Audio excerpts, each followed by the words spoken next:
가족이건 상관없고 이는 국제관계에서도 마찬가지입니다.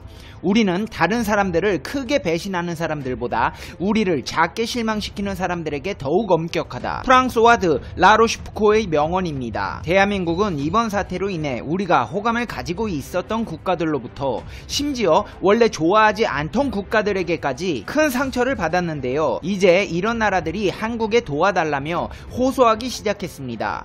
이거 도와줘야 하는 것일까요? 아니면 그들이 했던 그대로 손절해야 하는 것일까요? 이 영상을 다 보시고 여러분의 의견을 남겨주세요. 지금 바로 시작하겠습니다. FTV 팩트 체크.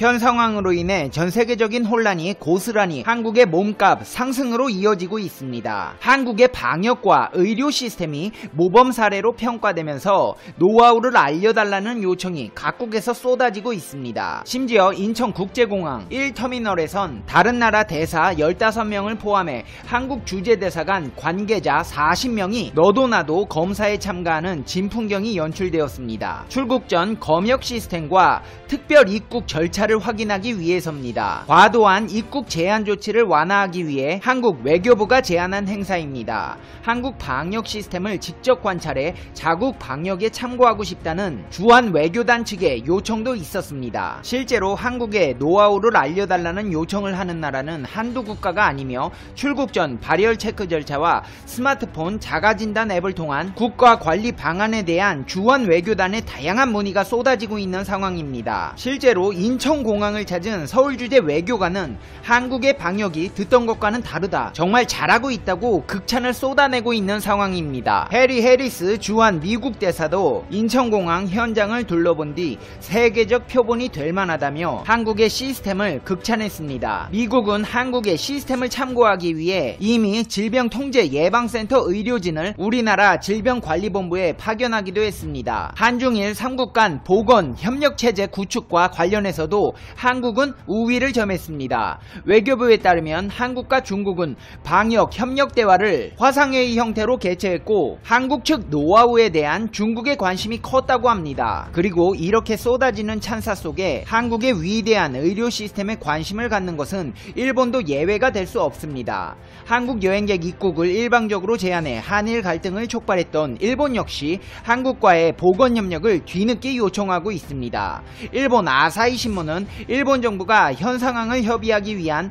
한중일 보건당국 전화 협의를 한국과 중국에 제안했다며 이런 일본의 행태는 자신의 부족함을 인정하고 한국에 어떻게 해서든 협력을 해서 이 시국을 극복해 나가야 한다는 절실함이 묻어나는 기사인데요. 심지어 현 상황을 종결시킬 수 있는 치료제 후보물질도 한국에서 발견되었습니다. 일양약품은 과거 추진했던 치료제 개발 사업에서 발굴한 후보물질과 자사백혈병 신약 슈펙트를 실험한 결과 효과를 확인했다고 밝혔습니다. 고려대 의대 생물안전센터 내 생물안전 3등급 시설에서 시험을 진행해 이 같은 결과를 얻었습니다. 이는 현 상황을 종결시킬 수 있는 개발 가능성으로 주목받은 HIV 치료제 칼레트라나 독감 치료제 아비간에 비해 우월한 결과입니다. 여기에 더해 차세대 응용 오믹스 신변종 치료제 원천 기술 개발 연구 과제를 통해 도출된 치료제 후보물질 9종도 시험관 내 시험에서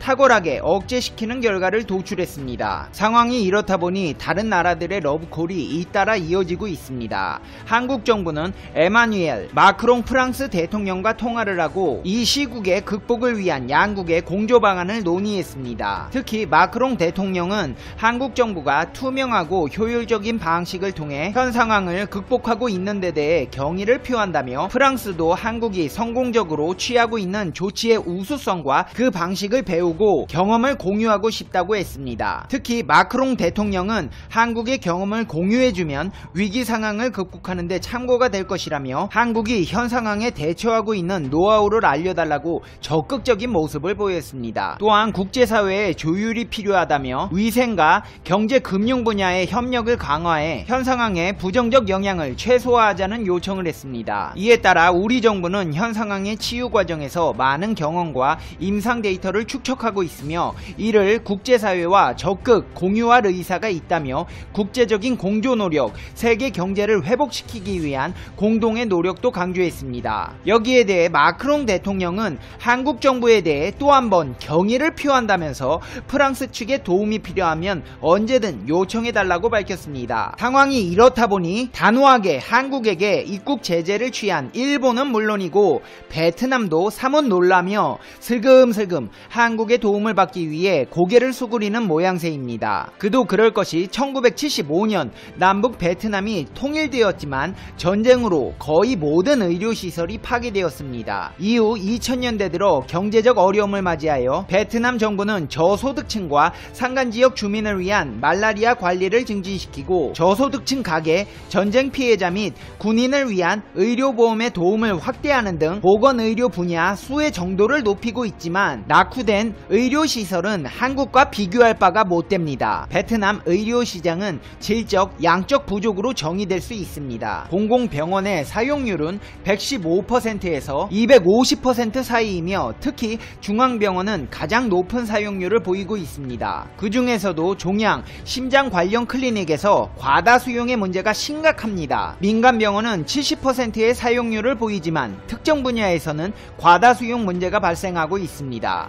인구 10만 명당 의사 수는 67명이며 간호사는 심각하게 부족합니다. 민간병원은 전체 병원의 8%이며 병상 기준으로는 3%를 담당하고 있지만 철저히 관리되지는 않고 있습니다. 의료장비 공급은 부족하며 노후화되어 있습니다. 일반인들은 중국 국경에 있는 중국 병원을 이용하기도 합니다. 이렇게 낙후된 베트남의 의료시설을 위해 한국은 할 수 있는 모든 것을 해줬습니다.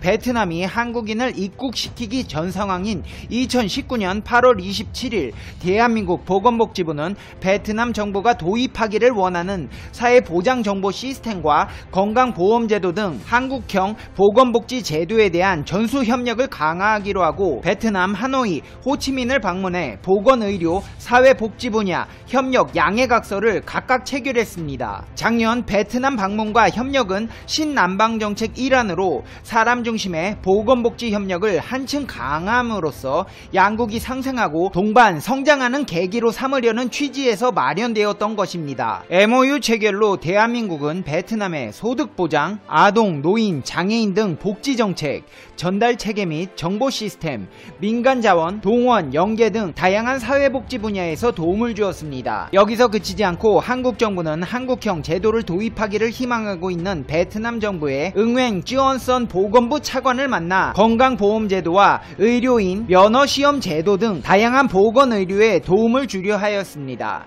대한민국 정부뿐 아니라 민간에서도 도움을 주기 위해 민간 대표단을 파견하여 보건복지 관련 기관도 베트남 정부 및 관련 기관과 분야별 MOU를 체결했고 사회보장정보원 또한 베트남 노동보훈사회부 및 관련 기관과 사회보장정보와 관련 경험과 노하우를 공유하기 위해 MOU를 맺었습니다. 베트남의 경우 소득보장, 사회서비스 분야에서의 정보 시스템 구축이 절실한 상태입니다. 한국의 사회보장정보 시스템은 75개 기관 1000종 이상의 정보를 연계해 대상자별 서비스 지원과 이력관리, 사각지대 발굴 등 비결을 보유한 만큼 전수에 나설 예정이었습니다. 아낌없이 주는 한국의 호의는 여기서 그치지 않았습니다. 한국사회복지협의회는 일반 국민의 기부식품 및 생활용품으로 취약계층을 지원하는 한국형 푸드뱅크 운영 경험을 지원해 주었고 한국사회복지 공동모금회는 공동모금 운영에 관한 경험 및 노하우를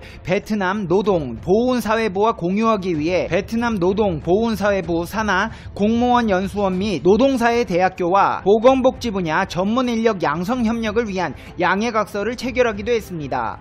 민간병원에서도 도움을 주겠다며 호치민에서 열리는 한국의료 홍보회에 서울대학교 병원과 서울 아산병원, 세브란스 병원 등 종합병원이 참여해 베트남의 한국의료기술과 서비스를 소개하기도 했습니다. 대한민국 정부는 베트남과의 보건복지 분야 협력관계를 계속해서 발전시켜 협력의 성과가 동남아시아 전역으로 확산될 수 있도록 적극 지원하겠다고 밝히기도 했습니다. 이제 페페TV의 결론 듣겠습니다. Conclusion. 페페TV. 그들에게 아낌없이 베푸는 대한민국의 호의에는 그 어떤 사심도 없었습니다. 전쟁을 겪은 나라가 어떤 심정인지 누구보다 잘 알고 있었기에 그들에 대한 사심없는 응원은 그 어떤 나라보다 애정이 남달랐던 것이 사실입니다. 하지만 위기가 오자 그들이 우리에게 보인 태도는 너무나도 냉대했습니다. 우리는 다른 사람들을 크게 배신하는 사람들보다 우리를 작게 실망시키는 사람들에게 더욱 엄격하다. 영상 초반에 말씀드린 이 말이 가슴에 사무치는 요즘입니다. 페페TV 시청자 여러분은 어떻게 생각하세요? 페페TV는 여러분의 생각이 궁금합니다. 댓글로 여러분의 생각을 남겨주세요. 시청자 여러분, 요즘 경제적, 육체적, 정신적으로 지쳐가는 시청자 여러분을 볼 때면 조금이라도 힘을 드리고 싶은 페페TV의 마음이 미어져 옵니다. 하지만 이럴 때일수록 우리가 힘을 내서 이 위기를 극복해요. 지금 이 시간에도 땀 흘려 노력하고 있을 대한민국 의료진 여러분 화이팅입니다. 힘내시기 바랍니다. 특히 대구로 봉사 가시는 의료진 여러분 정말 존경합니다. 여러분은 사랑을 실천하는 자랑스러운 세계 최고의 대한민국 의료인들입니다. 몸조심히 다녀오셔서 건강한 대한민국을 만들어 주시기를 부탁드립니다. 대구 지역 여러분 힘내세요. 그 밖의 지역 대한민국 국민 여러분들 모두 힘내세요. 우리는 모두 알고 있습니다. 꽃마다 피는 시기가 다를 뿐 꽃은 필 수밖에 없으며 모든 것은 완벽하게 이루어지게 될 수밖에 없다는 것을. 시청자 여러분 다같이 힘내서 우리 이 위기를 이겨내요. 이런 상황에서 힘드시겠지만 오늘 하루도 행복하게 보내셔야 해요. 당신은 소중하니까요. 다음 영상에서 봬요. 안녕.